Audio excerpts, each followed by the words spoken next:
Next topic છે આજનો સમાનધર્મી શ્રેણી વિશે. તો આજનું જે આપણો લેક્ચર છે એમાં એક સમાનધર્મી શ્રેણીનો ટોપિક સમજશું અને બીજા નંબરમાં કાર્બનિક સંયોજનોનું IUPAC નામકરણની શરૂઆત કરીશું આપણે. તો ચલો શરૂઆત કરીએ છીએ ટોપિકની આજના સમાનધર્મી શ્રેણી. સમાનધર્મી શ્રેણી એટલે શું? સમાનધર્મી શ્રેણીની જરૂર શા માટે પડે છે સમજીએ છીએ ટોપિકમાં.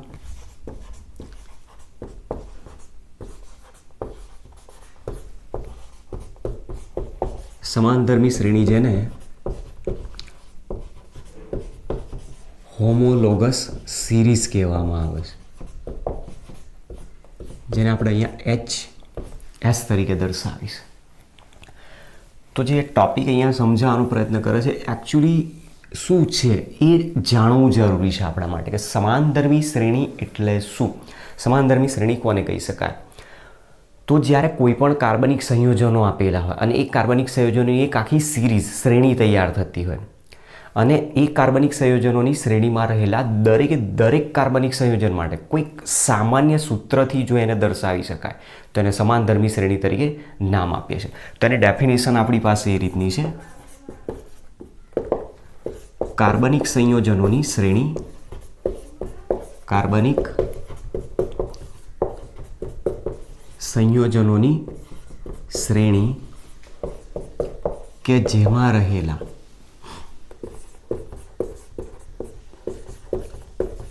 દરેક સભ્યોને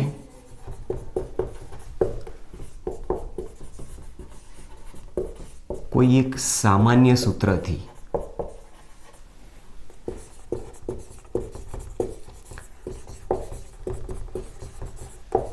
દર્શાવી શકાય તો તે શ્રેણીને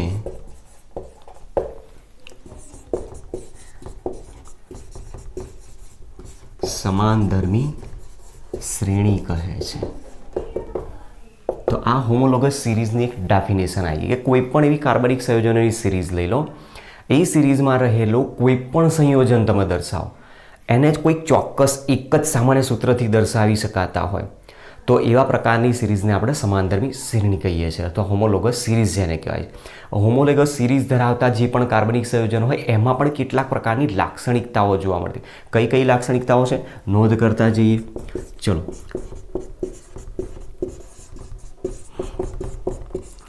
તો પ્રશ્ન એક અહીંયાથી પણ પૂછી શકે, નીચેનામાંથી કયું વિધાન સમાનધર્મી શ્રેણી માટે સાચું છે અથવા સાચું નથી? તો એ તમારે શોધવા માટેની લાક્ષણિકતાના પોઈન્ટની જરૂર પડશે. તો એમાં સૌથી પહેલી જે લાક્ષણિકતા છે કે સમાનધર્મી શ્રેણી ધરાવતા જે સંયોજનો છે એમાં રહેલા દરેક સભ્યમાં તત્વો સમાન હોય, સાથે સાથે ક્રિયાશીલ સમૂહ પણ સમાન હોય છે. તો પ્રથમ પોઈન્ટ અહીંયા કહે છે સમાનધર્મી શ્રેણીમાં રહેલા દરેક સભ્યોમાં રહેલા તત્વો અને ક્રિયાશીલ સમૂહ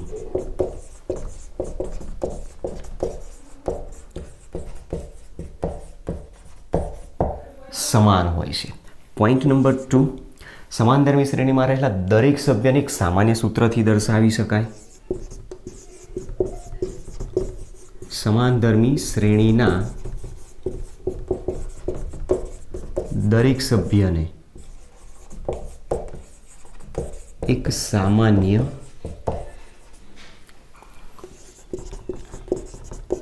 સૂત્રથી દર્શાવી શકાય છે.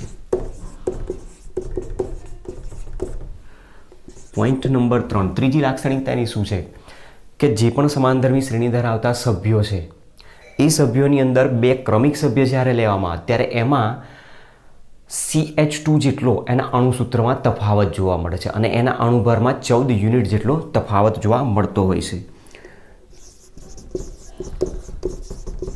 સમાનધર્મી શ્રેણીના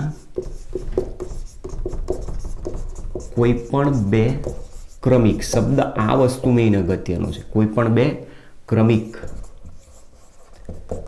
સભ્યોમાં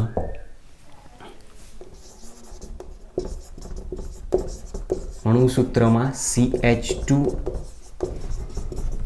જેટલો કૌંસમાં CH2 જેટલો મતલબ 14 યુનિટ જેટલો અણુભાર જેને કહી શકીએ, 14 યુનિટ જેટલો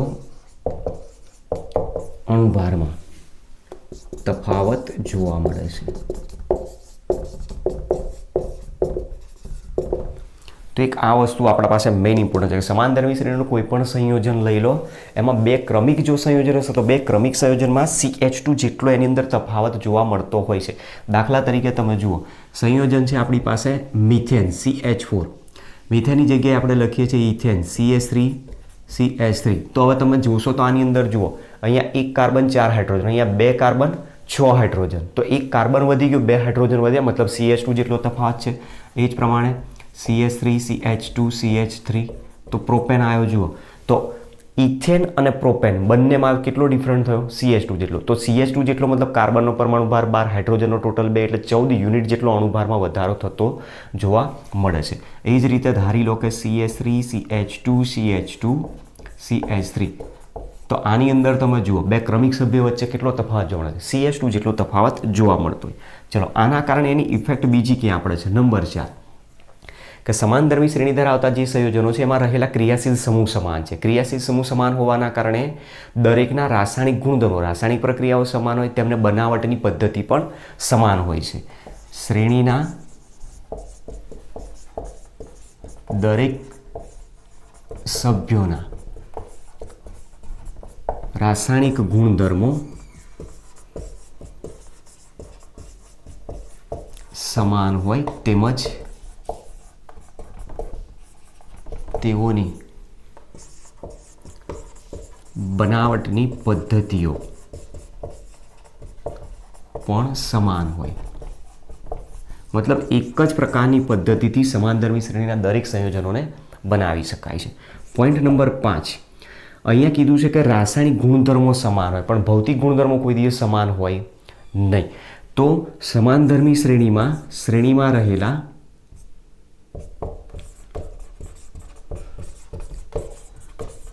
દરેક સભ્યોના ભૌતિક ગુણધર્મો, ભૌતિક ગુણધર્મો કયા હોઈ શકે?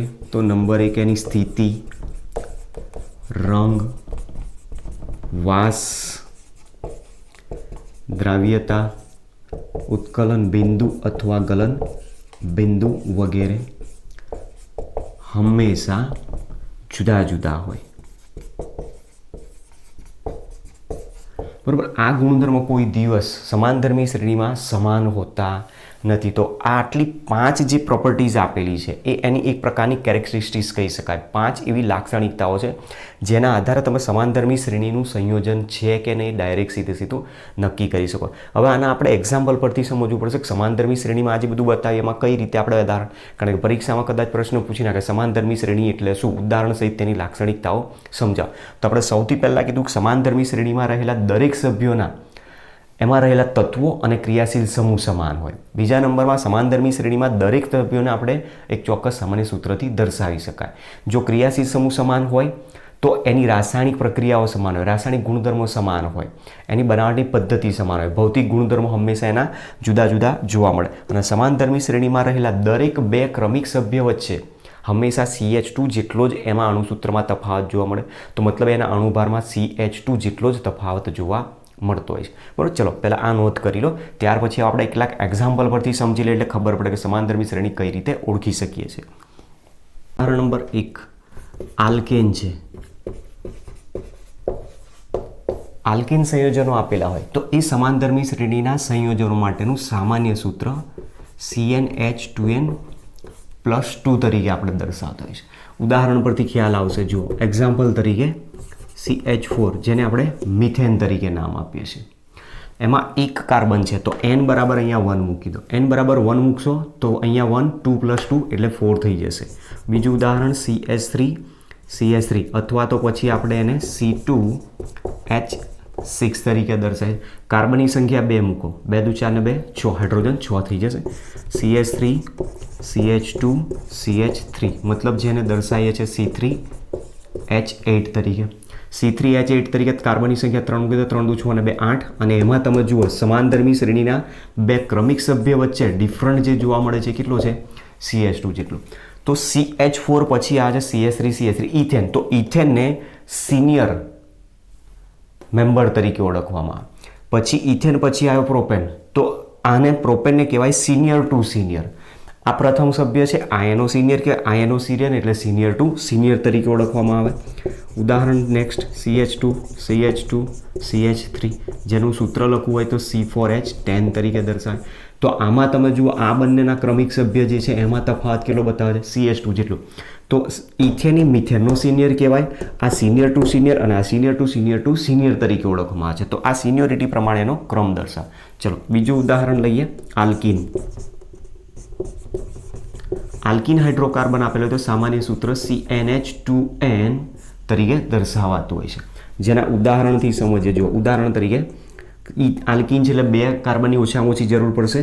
તો 2 કાર્બન અહીંયા લઈએ તો CH double bond CH2 double bond CH2 આપણી પાસે સૂત્ર આવશે. તો મતલબ એનું અણુસૂત્ર થયું C2H4. કાર્બનની સંખ્યા અહીંયા 2 મૂકીએ તો 2 દુ 4. ઇથીન છે, ત્યાર પછીનો સભ્ય CH3 CH double bond CH2 તો C3H6 CH3 CH2 CH double bond CH2 C4H8. તો આની અંદર પણ તમે જોઈ શકો છો કે 2 ક્રમિક સભ્યો વચ્ચે ડિફરન્ટ કેટલો છે, CH2 જેટલો તફાવત જોવા મળે છે. Number 3 alkyne. આલ્કાઇન આપેલા હોય તો એનું સામાન્ય સૂત્ર છે CnH2n-2. ચલો આલ્કાઇન છે તો એનો પ્રથમ સભ્ય CH ટ્રિપલ બોન્ડ CH, તો એનું અણુસૂત્ર થયું C2H2. કાર્બનની સંખ્યા અહીંયા 2 મૂકી દો તો 2 દુ 4 ઓછા 2 એટલે 2, તો હાઇડ્રોજનની સંખ્યા 2. એ જ પ્રમાણે CH3 C triple bond CH, તો 3 કાર્બન છે, અહીંયા n બરાબર 3 મૂકી દો તો 3 દુ 6 ઓછા 2 એટલે હાઇડ્રોજન 4 થશે, C3H4. ત્યાર પછી CH3 CH2 C triple bond CH, તો આનું સૂત્ર થશે C4. અહીંયા 4 મૂકી દો, 2 દુ 4 ને 2 દુ 4 ઓછા 2 એટલે C4H6. તો તમે ગણી શકો છો હાઇડ્રોજનની સંખ્યા પણ અહીંયા મેન્ટેન થઈ જાય. તો જે પણ ડિફરન્ટ જોવા મળે છે એમાં શું થયું, આના કરતાં આમાં 1 કાર્બન વધી ગયો. હાઇડ્રોજનની સંખ્યા 1 કાર્બન વધ્યો એટલે હાઇડ્રોજનની સંખ્યા પણ 2 વધી. એ જ પ્રમાણે અહીંયા 1 કાર્બન વધ્યો, હાઇડ્રોજનની સંખ્યા પણ 2 વધતી જાય છે. ચલો નેક્સ્ટ એક્ઝામ્પલ સમજીએ, આલ્કોહોલ. આલ્કોહોલ આપેલા હોય તેનું સામાન્ય સૂત્ર CnH2n+1 તરીકે દર્શાવાય. દાખલા તરીકે પ્રથમ આલ્કોહોલ છે જેને આપણે મિથેનોલ તરીકે દર્શાવીએ છીએ, તો એનું સૂત્ર છે CH3OH. બીજું ઉદાહરણ CH3CH2OH. ઇથાઇલ આલ્કોહોલ, તો ઇથાઇલ આલ્કોહોલમાં તમે જુઓ CH2નો વધારો થયો, CH3CH2CH2OH. પ્રોપેનવનોલમાં CH2 જેટલો પાછો અહીંયા ડિફરન્ટ હોય. પણ આ એક વસ્તુ ધ્યાન રાખવાની કે જ્યારે ક્રિયાશીલ સમૂહના આધારે તમને પ્રકાર જ્યારે મળતો હોય પ્રાથમિક, દ્વિતીયક અને તૃતીયક, ત્યારે હંમેશા પ્રાથમિક પ્રકારના જે સંયોજન હોય એની જ સમાનધર્મી શ્રેણી મળે. બધા દ્વિતીયક પ્રકારના હોય એની જ બધી સમાનધર્મી શ્રેણી મળે. તૃતીયક પ્રકારના હોય એની બધી સમાનધર્મી શ્રેણી મળે. પણ પ્રાથમિક અને દ્વિતીયકને એકબીજાના સમાનધર્મી શ્રેણીના સભ્યો તરીકે ગણતરીમાં લેવાતા નથી. એટલે આ વસ્તુ તમારે ધ્યાન રાખવાનું કે તમને ડાયરેક્ટ સીધું અણુસૂત્ર આપી દીધા અને પૂછે કે આમાંથી સમાનધર્મી શ્રેણીનું સભ્ય કયું છે, તો તમને એ વસ્તુ ખ્યાલ હોવી જોઈએ. બરાબર, ચલો નોંધ કરો. કાર્બનિક સંયોજનનું IUPAC નામકરણ. તો આપણી પાસે અહીંયા એક શબ્દ વાપરેલો છે IUPAC નામકરણ. IUPAC નામકરણની જરૂર શા માટે પડી? તો સામાન્ય રીતે જે બધા કાર્બનિક સંયોજનો શરૂઆતમાં શોધાયા હતા એ ક્યાંથી મળી આવે છે, શેમાંથી મળી આવે છે, કઈ જગ્યાએથી મળી આવે છે, મતલબ એના સ્ત્રોત શું છે, એના રંગ શું છે, એના આધારે જ સૌથી પહેલાં એનું નામ દર્શાવવામાં આવતું હતું. પણ પછી જેમ જેમ કાર્બનિક સંયોજનોની સંખ્યામાં વધારો થતો ગયો એમ નામકરણ પછી મુશ્કેલ બનવા માંડ્યું. અને એટલા માટે IUPAC committee, international union of pure and applied કેમિસ્ટ્રીએ એક આખું ચોક્કસ રૂલ્સ એના માટેના તૈયાર કર્યા. અને રૂલ્સના આધારે જ દરેક કાર્બનિક સંયોજનોનું હવે નામકરણ થતું હોય.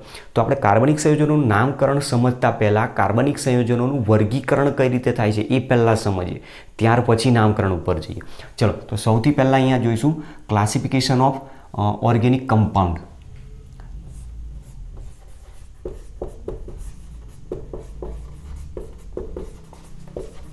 Classification of organic compound. મતલબ કાર્બનિક સંયોજનનું વર્ગીકરણ કઈ રીતે કરવામાં આવે છે? તો કાર્બનિક સંયોજનનું વર્ગીકરણ સામાન્ય રીતે બે ભાગમાં કરવામાં આવે છે. એમાં એક જે છે જેને ઓપન ચેઇન કમ્પાઉન્ડ તરીકે નામ આપીએ છીએ, ઓપન ચેઇન કમ્પાઉન્ડ, મતલબ કે મુક્ત શૃંખલાવાળા સંયોજનો અથવા non cyclic compounds.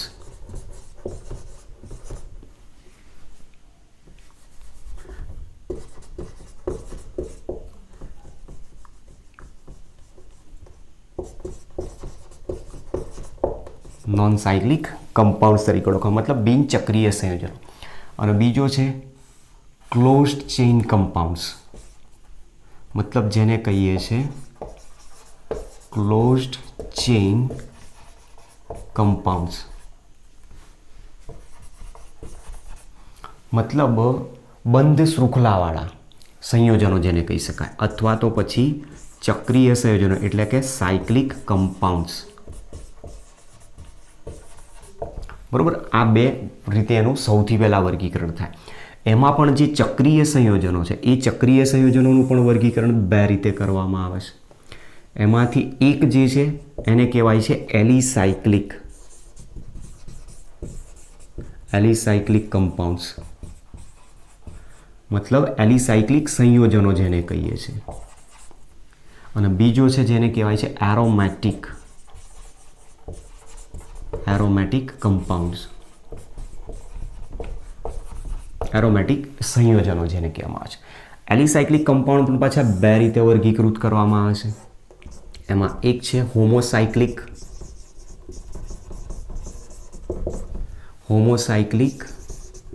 Alicyclic compound,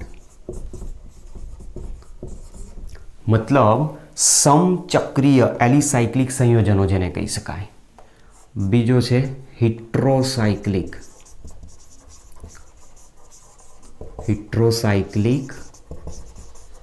alicyclic compound, મતલબ વિષમ ચક્રીય સંયોજનો કહી શકાય. હોમો શબ્દ એટલે સમાન માટે યુઝ થાય અને હિટ્રો એટલે વિષમ અથવા તો અસમાન માટે થાય. તો આને કહેવાય છે હોમોસાયક્લિક એલિસાયક્લિક કમ્પાઉન્ડ, આને કહેવાય છે હિટ્રોસાયક્લિક એલિસાયક્લિક કમ્પાઉન્ડ. એરોમેટિક સંયોજન જે છે એમાં પણ બે પ્રકાર આવે છે. એમાં એરોમેટિકમાં પહેલો છે હોમોસાયક્લિક એરોમેટિક કમ્પાઉન્ડ, હોમોસાયક્લિક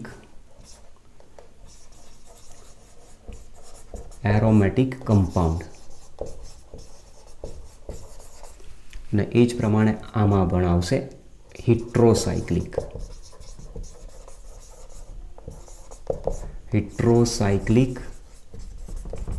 એરોમેટિક કમ્પાઉન્ડ્સ. તો કાર્બનિક સંયોજન જે છે, કાર્બનિક સંયોજનનું વર્ગીકરણ બેઝિકલી આ રીતે થાય છે.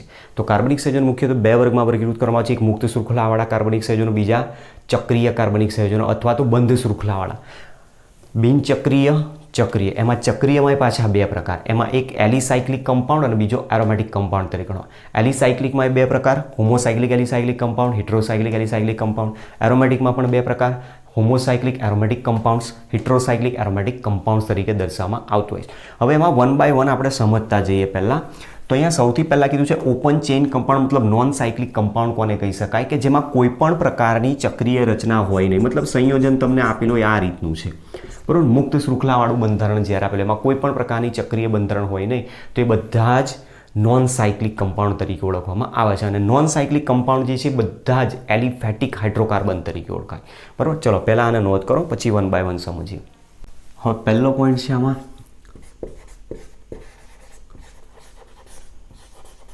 હોમોસાયક્લિક કમ્પાઉન્ડ્સ, મતલબ જેને કહીએ છીએ સમચક્રીય સંયોજનો.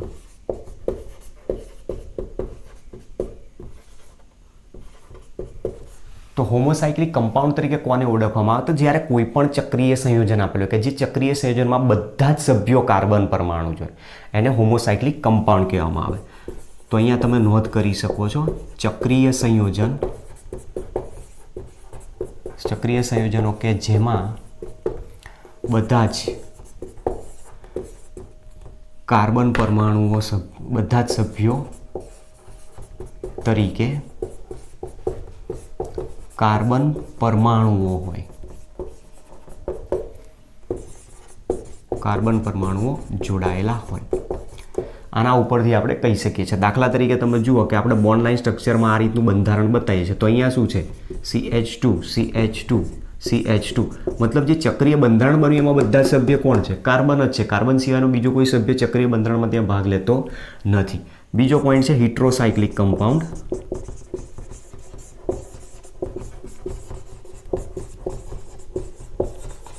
હવે હિટ્રોસાયક્લિક કમ્પાઉન્ડ એટલે વિષમ ચક્રીય સંયોજનો જેને કહી શકાય. વિષમ ચક્રીય સંયોજનો. હિટ્રોસાયક્લિક કમ્પાઉન્ડ તરીકે કોને ઓળખશું? તો જેમાં ઓછામાં ઓછો એક નોન કાર્બન સભ્ય તરીકે જોડાયેલો હોય. મતલબ જે ચક્રીય સંયોજનોમાં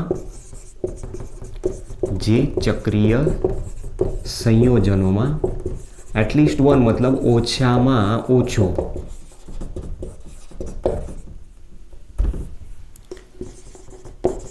એક સભ્ય બિન કાર્બન એટલે કે જેને આપણે નોન કાર્બન તરીકે જોડાયેલો.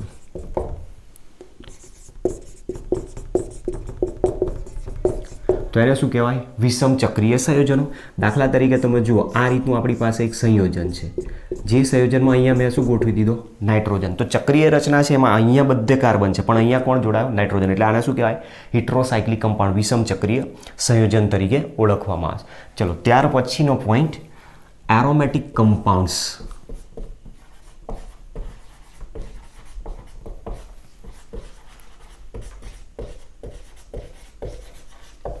એરોમેટિક સંયોજનો જેને કહીએ છીએ.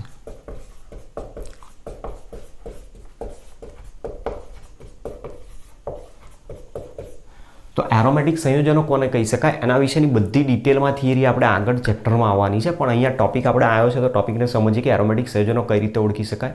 તો એમાં પહેલાં તો એક વસ્તુ ધ્યાન રાખવાનું કે મોટા ભાગે જે કાર્બનિક સંયોજનો મેક્સિમમ અમુક એવી શરતો જે આપેલી હોય છે એ શરતોનું જ્યારે પાલન કરતા હોય છે ત્યારે એરોમેટિક છે કે નથી એ નક્કી કરવા માટે આપણે એ શરતોની જરૂર પડે. તો કઈ કઈ શરતોનું પાલન થવું જોઈએ એ પહેલાં સમજીએ. તો અહીંયા કેટલીક શરતો છે અને એ શરતોનું જ્યારે પાલન થાય તો જ એરોમેટિક કમ્પાઉન્ડ કહી શકાય. એમાં નંબર 1 સૌથી પહેલું તેની અંદર એ બંધારણ કેવું હોવું જોઈએ? ચક્રીય હોવું જોઈએ અને સાથે સાથે સમતલીય હોવું જોઈએ. તો જે પણ કાર્બનિક સંયોજનનું બંધારણ હોય બંધારણ કેવું હોવું જોઈએ? ચક્રીય અને સમતલીય બંધારણ હોવું જરૂરી. અને ચક્રીય સંયોજનો બધા સમતલીય હોય છે, મતલબ સાયક્લિક અને પ્લેનર હોવા જરૂરી છે. બીજો પોઈન્ટ, ચક્રીય સંયોજનમાં રહેલા દરેક કાર્બન પરમાણુનું સંકરણ sp2 અથવા sp હોવું જ જોઈએ. મતલબ આના ઉપરથી એક વસ્તુ કહે છે કે sp3 કાર્બન જો એક પણ આપેલો હશે તો એ નોન એરોમેટિક જ કહેવાય, મતલબ એરોમેટિક ગુણધર્મ દર્શાવે નહીં. મતલબ sp2 બધા હોવા જરૂરી છે અથવા sp હશે તો પણ વેલિડ છે, પણ sp3 હોવો જોઈએ નહીં. તો મતલબ sp3 સંકરણ ધરાવતું દરેક સંયોજન હંમેશા કેવું કહેવાય? બિન એરોમેટિક. તો એ પોઈન્ટ અહીંયા નોંધી દઈએ. sp3 કાર્બન ધરાવતું સંયોજન બિન એરોમેટિક કહેવાય. તો એક આ પોઈન્ટ તમારે ધ્યાન રાખવાનો.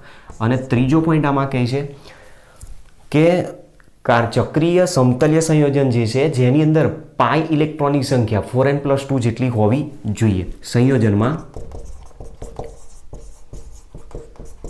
પાઈ ઇલેક્ટ્રોનની સંખ્યા 4n+2 જેટલી હોવી જ જોઈએ, જ્યાં n બરાબર 0, 1, 2 અપ ટુ -3 હોય. જે દર્શાવેલું છે એને આપણે હ્યુકેલ નો નિયમ તરીકે ઓળખીએ છીએ. આ જે પોઈન્ટ નંબર 3 દર્શાવે છે, પોઈન્ટ નંબર 3 છે એક હ્યુકેલ રૂલ્સ બતાવે છે. એ હ્યુકેલ રૂલ પરથી આપણને ખબર પડી જશે કે એરોમેટિક છે કે નહીં. પણ ધ્યાન રહે કે જે કાર્બનિક સંયોજન આ ત્રણે ત્રણ શરતનું એક સાથે પાલન કરે એ જ કાર્બનિક સંયોજન એરોમેટિક કહેવાય. નહીંતર ઘણી વખત એવું થશે કે આનું પાલન કરશે, કદાચ આનું પાલન ના કરે, આનું પાલન કરે તો આનું પાલન ના કરે. એવું ના હોવું જોઈએ. ત્રણે ત્રણ શરતોનું જે પાલન કરી શકે એ જ એરોમેટિક સંયોજન કહી શકાય. બાકી તો નહીંતર એને તમે નોન એરોમેટિક અથવા તો બિન એરોમેટિક સંયોજન તરીકે નામ આપી શકો. એની અંદર અહીંયા જે આપણને એનની સંખ્યા જે આપેલી છે 0 1 2 3 અને હ્યુકેલ નંબર તરીકે ઓળખવામાં આવે છે. જે રૂલ્સ બતાવે છે 5 ઇલેક્ટ્રોન ઇઝ ટુ 4n + 2 એને હ્યુકેલ રૂલ તરીકે ઓળખવામાં આવે અને n is to 0 1 2 3 up to dash dash એને આપણે હ્યુકેલ નંબર તરીકે ઓળખવામાં આવતો હોય. તો આટલી વસ્તુ આ શરતોની આધીન આપણે પહેલાં તો એરોમેટિક સંયોજનો કયા છે, કઈ રીતે ઓળખી શકાય અને એક્ઝામ્પલ પરથી સમજવાનો પ્રયત્ન કરીએ છીએ. ચલો તો હવે આ નિયમને આધારે, આ શરતોને આધારે કયા સંયોજનો એરોમેટિક ગુણધર્મ દર્શાવે છે એ સમજીએ. તો એરોમેટિસિટીનો બેસ્ટ એક્ઝામ્પલ છે સૌથી પહેલું બેન્ઝીન પોતે જ. બેન્ઝીન પોતે જ એક એરોમેટિક સભ્ય છે. એરોમેટિક હાઇડ્રોકાર્બનનો પ્રથમ સભ્ય જેને કહી શકાય. તો એમાં તમે જુઓ દરેક શરતોનું પાલન થાય છે કે નહીં. સૌથી પહેલી શરત કીધી કે બંધારણ ચક્રીય હોવું જોઈએ. ચક્રીય બંધારણ છે, ઓલવેઝ એ પ્લેનર હોય જ. તો પહેલી શરતનું પાલન થયું. બીજા નંબરમાં ચક્રીય સંયોજનમાં રહેલા દરેક કાર્બનનું સંકલન sp2 અથવા sp હોવું જોઈએ. તો તમે તો જોઈ શકો છો કે બેન્ઝીનમાં દરેક કાર્બન દ્વિબંધથી જોડાયેલો મતલબ sp2 છે. અને ત્રીજી શરત કહે છે પાઈ ઇલેક્ટ્રોનની સંખ્યા. તો બેન્ઝીનમાં પાઈ ઇલેક્ટ્રોન કેટલા છે તમે જુઓ. જે પાઈ બંધ બનાવે છે એ પાઈ ઇલેક્ટ્રોન કહેવાય. સાથે સાથે જે રેઝોનન્સમાં ભાગ લઈ શકે એવી લોન પેર પણ પાઈ ઇલેક્ટ્રોન તરીકે દર્શાવી શકાય. તો અહીંયા પાઈ ઇલેક્ટ્રોનની સંખ્યા કેટલી થાય?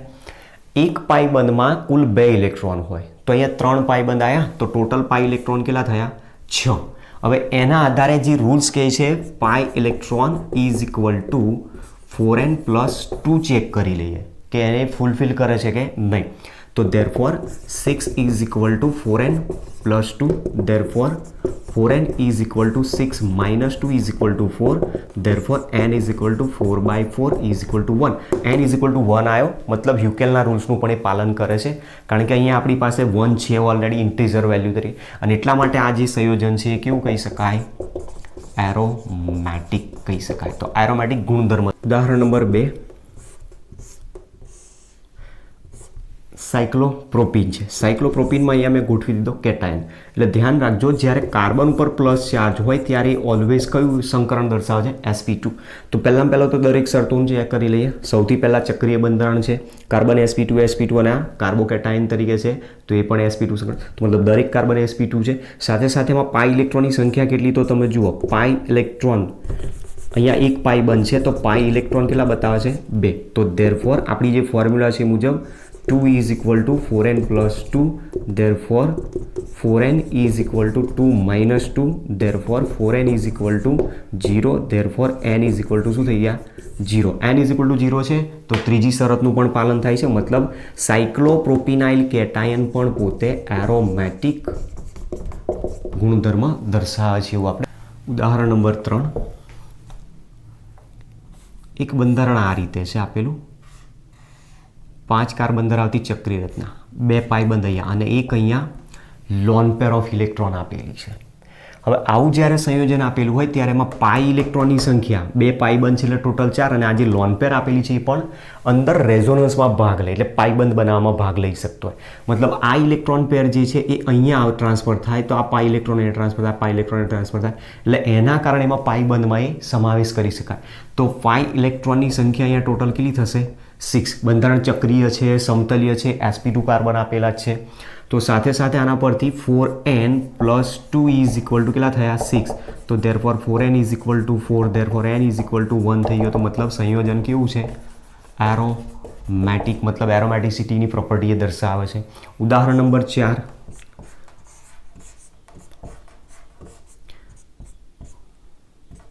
આ રીતનું આપણી પાસે એક કાર્બન છે જેને નેપ્થેલિન તરીકે ઓળખે.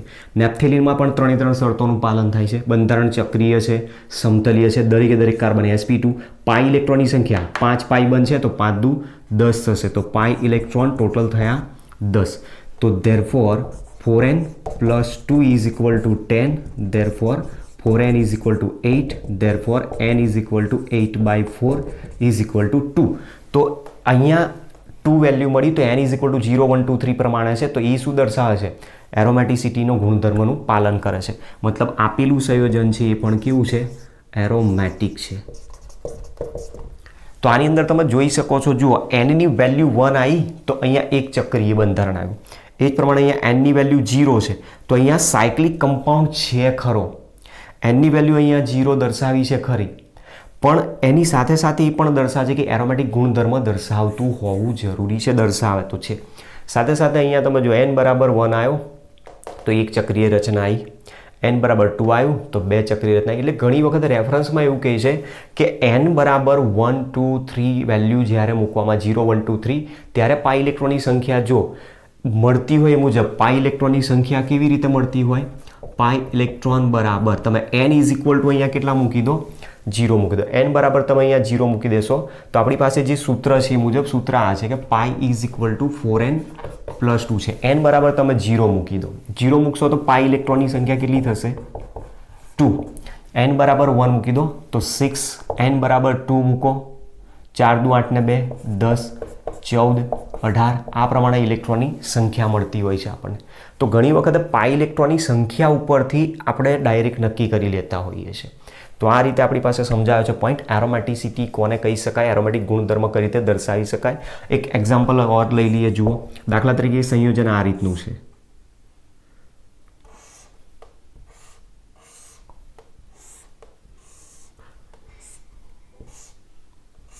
ચલો હવે આમાં જુઓ કે આ એરોમેટિક છે કે નહીં.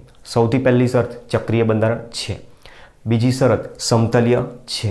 ત્રીજી શરત દરેક કાર્બન sp2 હોવો જોઈએ. એમાં તમે જુઓ આ કાર્બન sp2 છે, આ કાર્બન sp2 છે, આ કાર્બન sp2 પણ આ સંતૃપ્ત કાર્બન છે. મતલબ અહીંયા જે દર્શાવેલો કાર્બન છે એ કાર્બન કયો છે?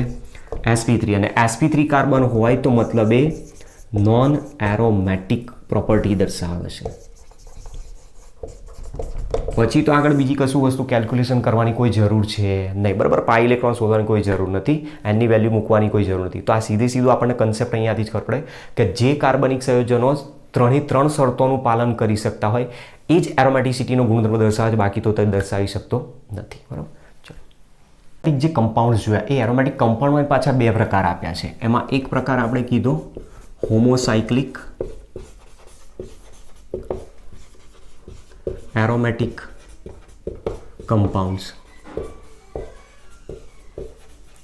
તો એવા કયા સંયોજનો છે જે હોમોસાયક્લિક એરોમેટિક કમ્પાઉન્ડ્સ તરીકે દર્શાવી શકાય? તો આપણે જે ઉદાહરણ જોઈએ એમાં બેન્ઝીન, નેપ્થેલિન,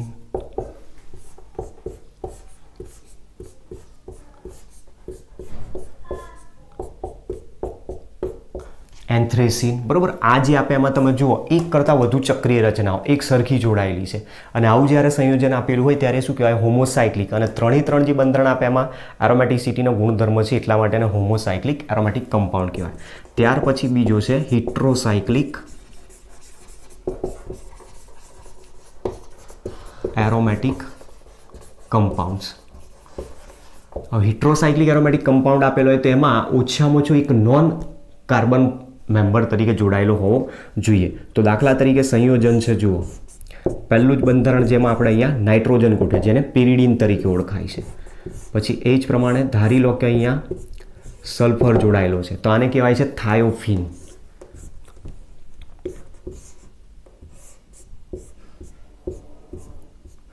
આની અંદર નાઇટ્રોજન જોડાયેલો હોય તો એને કહેવાય છે પાયરોલ. પછી એ જ પ્રમાણે અહીંયા જોડાયેલો હોય ઓક્સિજન તો આને કહેવાય છે ફ્યુરાન. તો અહીંયા સંયોજનો અલગ અલગ આપેલા છે જેનું નામ લખી દઉં છું: પિરિડીન, થાયોફિન, પાયરોલ અને ફ્યુરાન. આ જે કાર્બનિક સંયોજનો આપેલા છે એ તમે જોઈ શકો છો હિટ્રોસાયક્લિક છે. આમાં એક કાર્બન સિવાયનો પરમાણુ અને હિટ્રોસાયક્લિક કમ્પાઉન્ડ છે, સાથે સાથે પાછા કેવા છે? આ પણ એરોમેટિક ગુણધર્મ પણ દર્શાવતા હોઈએ છે. ચલો ત્યાર પછી એલિસાયક્લિક કમ્પાઉન્ડ.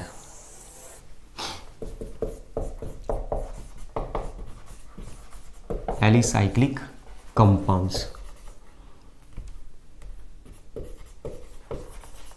હવે એલિસાયક્લિક કમ્પાઉન્ડ કોને કહી શકાય કે જે ચક્રીય કાર્બનિક સંયોજનો એરોમેટિક ગુણધર્મ દર્શાવતા નથી એને એલિસાયક્લિક કમ્પાઉન્ડ તરીકે ઓળખવામાં આવે છે. જે ચક્રીય સંયોજનો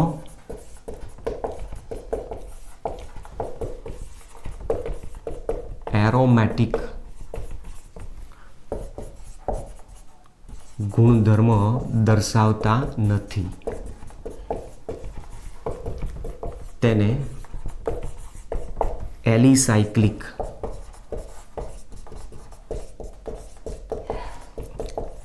સંયોજનો કહે છે.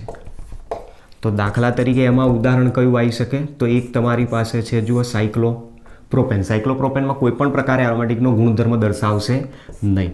એ જ રીતે સાયક્લોબ્યુટેન છે, એમાં મૂકી દો અહીંયા કાર્બાઇન, સાયક્લોબ્યુટીન કહી શકાય. એ જ રીતે સપોઝ માની લો કે આ રીતનું સંયોજન છે સાયક્લોહેક્ઝિન, સાયક્લોહેક્ઝાડાઇન તરીકે નામ આપી શકાય.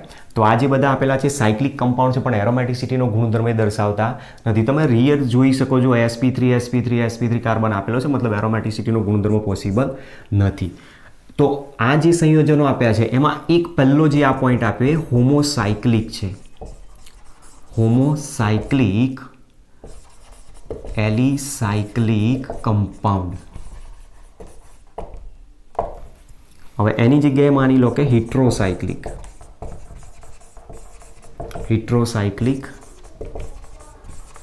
એલિસાયક્લિક કમ્પાઉન્ડની જો વાત કરીએ તો હિટ્રોસાયક્લિક એલિસાયક્લિક કમ્પાઉન્ડ જો હોય તો દાખલા તરીકે આ રીતનું એક સંયોજન છે જેને ઇપોક્સાઇડ સંયોજન કહેવામાં આવે છે. ઇથિલિન ઓક્સાઇડ જેને કહેવામાં આવે છે, બરાબર. એક આ રીતનું સંયોજન આવી શકે છે, પછી આ રીતે સંયોજન હોઈ શકે છે, પછી એક આ રીતે પણ સંયોજન હોઈ શકે, જેમાં તમે જોઈ શકો છો જો sp3 કાર્બન છે જ તો નોન એરોમેટિક છે, સાથે સાથે એક ઓક્સિજન પરમાણુ બધામાં ગોઠવેલો છે, મતલબ આ કેવા કહેવાય હિટ્રોસાયક્લિક એલિસાયક્લિક કમ્પાઉન્ડ તરીકે ઓળખવામાં. તો જે એરોમેટિક ગુણધર્મ નથી ધરાવતા તેમ છતાં ચક્રીય બંધારણ છે તો એ એલિસાયક્લિકમાં કહેવામાં આવે. પણ એમાંય બે પ્રકાર કે જો દરેક સભ્ય કાર્બન જ જોડાયેલો હોય તો એને હોમોસાયક્લિક કહેવાય, અને જો કાર્બન સિવાયનો કોઈ એક જોડાયેલો હોય તેને હિટ્રોસાયક્લિક કમ્પાઉન્ડ તરીકે ઓળખવામાં આવે છે. હવે આપણે સમજવાનો પ્રયત્ન કરીએ એલિફેટિક હાઇડ્રોકાર્બન કોને કહી શકાય, એરોમેટિક હાઇડ્રોકાર્બન કઈ રીતે ઓળખી શકાય છે.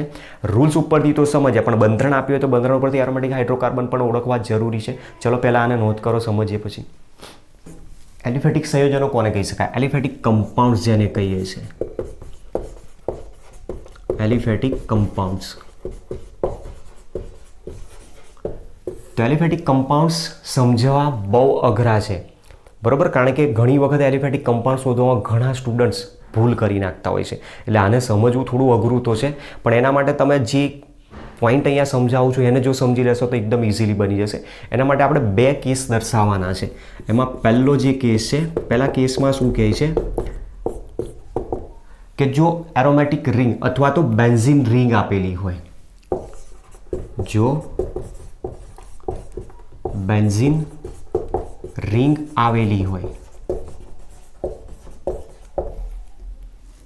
સપોઝ હાઇડ્રોકાર્બન માટે આપણે અહીંયા જે વાત કરી છે મુજબ હાઇડ્રોકાર્બન સંયોજન આપેલું હોય તેમાં બે કેસ છે કે એમાં જો બેન્ઝીન રિંગ આપેલી હોય તો તે એરોમેટિક જ કહી શકાય, આવેલ હોય તો તે એરોમેટિક હાઇડ્રોકાર્બન છે. હવે એ કઈ રીતે સમજાવે છે? તો દાખલા તરીકે આપણી પાસે આ એરોમેટિક હાઇડ્રોકાર્બન બેન્ઝીન પોતે તો છે. હવે આ જે સંયોજન છે એમાં હાઇડ્રોકાર્બનને હું આ રીતે દર્શાવું છું, ધારી લો કે ટોલ્યુઇન છે, પછી એ જ પ્રમાણે અહીંયા ગોઠવી દઉં છું CH3, અહીંયા ગોઠવું છું CH2 CH3. એ જ પ્રમાણે ધારી લો કે બંધારણમાં અહીંયા મેં CH2 CH3 કરી દીધો છે અને અહીંયા CH3 ગોઠવ્યો. તો આ જે બધા હાઇડ્રોકાર્બન સંયોજનો આપ્યા એ હાઇડ્રોકાર્બનમાં ઓછામાં ઓછી એક એરોમેટિક રિંગ બેન્ઝીન રિંગ તરીકે છે, એટલા માટે આ શું કહેવાય? એરોમેટિક રિંગ કહી શકાય છે. ચલો કેસ નંબર 2. કેસ નંબર 2 શું કહે છે કે જો ક્રિયાશીલ સમૂહ હાજર હોય, જો ક્રિયાશીલ સમૂહ હાજર હોય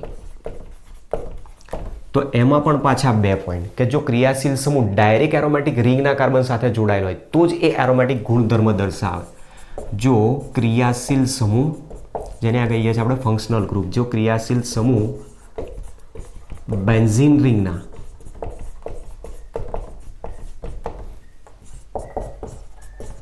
કાર્બન સાથે સીધો જોડાયેલો હોય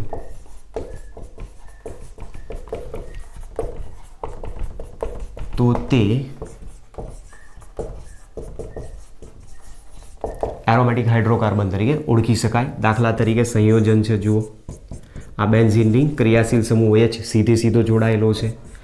એ જ રીતે NH2 ગ્રુપ છે, અહીંયા મેં ગોઠવી દીધો છે CH3.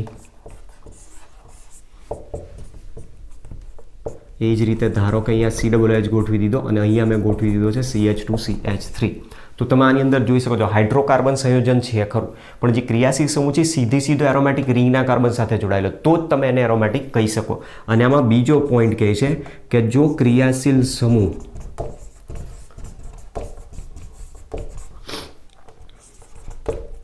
બેન્ઝીન રિંગ સિવાયના, મતલબ બેન્ઝીન રિંગના કાર્બન સાથે સીધો જોડાયેલ ન હોય, બરાબર, આ વસ્તુ ધ્યાન રાખવાનું. સીધો જોડાયેલો ન હોય ડાયરેક્ટલી, તો એને એલિફેટિક હાઇડ્રોકાર્બન કહેવાય, એટલે કે એલિફેટિક કાર્બનિક સંયોજન કહેવાય. દાખલા તરીકે કઈ રીતે સમજાવે છે, જુઓ એક સંયોજન છે આ રીતનું, આ એરોમેટિક રિંગ, અને એમાં અહીંયા મેં ગોઠવી દીધો છે CH2OH. તો આ જે ક્રિયાશીલ સમૂહ છે એ સીધો CH2 ના કાર્બન સાથે જોડાયેલો છે, નહીં કે એરોમેટિક રિંગ સાથે, એટલે આને શું કહેવાય? એલિફેટિક હાઇડ્રોકાર્બન કહેવાય. તો આ જે સંયોજન આપેલું છે એનું જ્યારે નામ લખે ત્યારે ફિનાઇલ મિથેનોલ કહે છે, અને મિથેનોલ પોતે એલિફેટિક હાઇડ્રોકાર્બન છે, એટલા માટે કહી શકાય. એટલે એરોમેટિક રિંગ સાથે જો ડાયરેક્ટલી ક્રિયાશીલ સમૂહ અટેચ ના હોય તો તમે એને એલિફેટિક જ કહી શકો છો, એરોમેટિક કહી શકતા નથી. તો એક આ સંયોજન પણ છે, જુઓ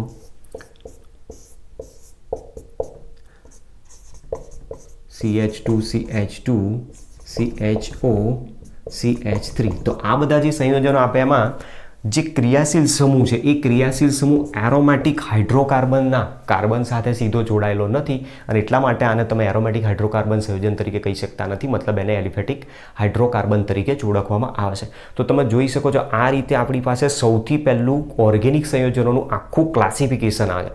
એ ક્લાસિફિકેશન તમે સમજ્યા તો જ તમને ખબર પડશે કે એલિસાયક્લિક કમ્પાઉન્ડ કોને કહી શકાય, એરોમેટિક કમ્પાઉન્ડ કોને કહી શકાય, હોમોસાયક્લિક કમ્પાઉન્ડ એટલે શું, હિટ્રોસાયક્લિક કમ્પાઉન્ડ એટલે શું, ક્યારે એલિફેટિક કહી શકાય, ક્યારે એરોમેટિક કહી શકાય. કારણ કે આ જ મેઇન વસ્તુ પોઈન્ટ છે. એલિફેટિક એરોમેટિક જો શોધવાનો થાય તો ભલા એની અંદર ગોથા ખાઈ જતા.